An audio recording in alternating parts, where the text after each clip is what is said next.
Hello students, आज का हमारा टॉपिक है use of can, could and could have model auxiliary verb को आज हम पढ़ेंगे। आज से हमने मॉडल वर्ब की सीरीज स्टार्ट की है, जिसमें हम 3 मॉडल्स वर्ब को पढ़ेंगे, can, could and could have. चलिए स्टार्ट करते हैं आज की अपनी वीडियो।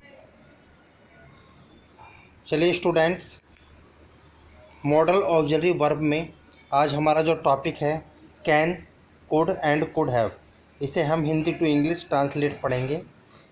पहला यूजेस है हमारा यूज ऑफ कैन। देखिए कैन का प्रयोग कहाँ होता है। अगर हिंदी की बात की जाए तो कैन का अर्थ होता है सकता। क्लियर। देखिए फॉर एबिलिटी, एबिलिटी के लिए, फॉर कैपेसिटी, कैपेसिटी के लिए, एंड फॉर पावर, पावर के लिए।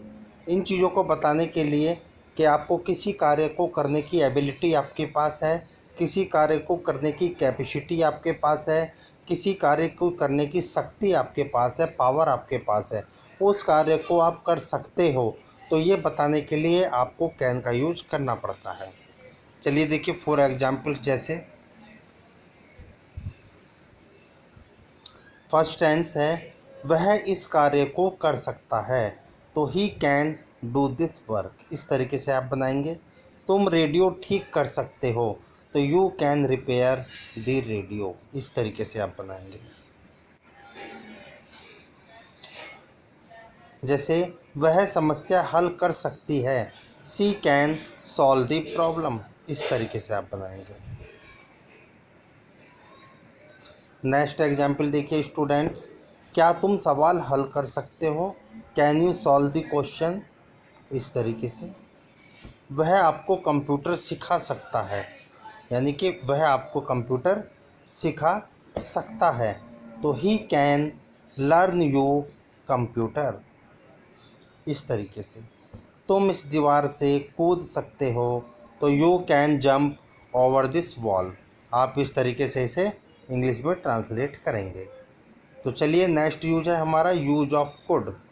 देखिए अगर कुड की बात की जाए तो कुड की तो यूज ऑफ कुड, यानी कि could is the past tense of can.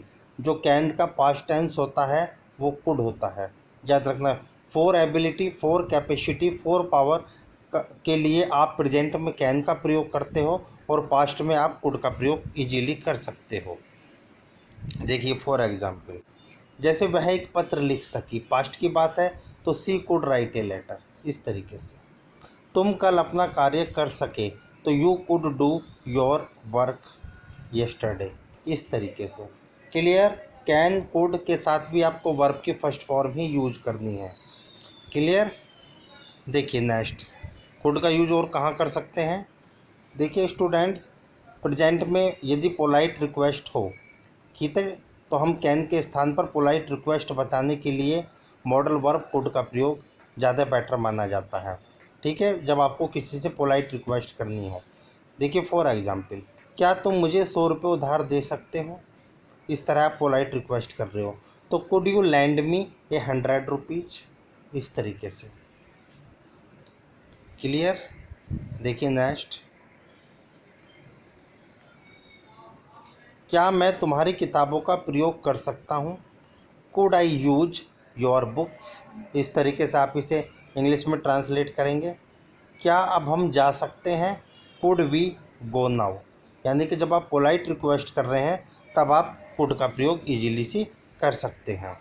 Next use देखिए, use of could have, could have. देखिए जब मॉडल वर्ब के साथ हैव लग जाता है तब आपको वर्ब की थर्ड फॉर्म यूज़ करनी है। ठीक है, कुड हैव के साथ वर्ब की थर्ड फॉर्म आएगी। देखिए इसका हिंदी सेंस होगा सकता था, हम इस कार्य को कर सकते थे लेकिन आपने नहीं किया। जब सकता था का सेंस आए हिंदी में तब आपको कुड हैव का प्रयोग करना है और प्लस वर्ब की थर्ड फॉर्म का यूज करना है। देखिए किस प्रकार से, वह हमारा इंतज़ार कर सकता था लेकिन नहीं करा, तो ही could have waited for us. इस तरीके से ही could have waited for us. जैसे देखिए मैं उसे मार सकता था, I could have beaten him. इस तरीके से I could have beaten him. Third example देखिए, वह तुम्हें कुछ पैसे उधार दे सकता था लेकिन नहीं दिए, he could have lent you some money.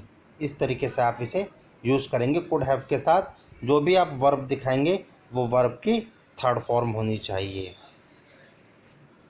देखिए नेक्स्ट एग्जाम्पल, तुम मुझे यह कल बता सकते थे, लेकिन आपने नहीं बताया। सकते थे के सेंस में आपको कुड हैव का प्रयोग करना है।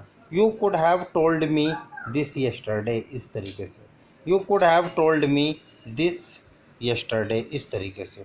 देखिए लास्ट एग्जाम्पल, क्या वह हमारी मदद कर सकता था, लेकिन नहीं है कि क्या वह हमारी मदद कर सकता था। तब आप इसे बनाएंगे could he have helped us, could he have helped अस। तो स्टूडेंट इस प्रकार से आपकी आज 3 modal verb can, could and could have यहाँ पर कंप्लीट हो जाती हैं।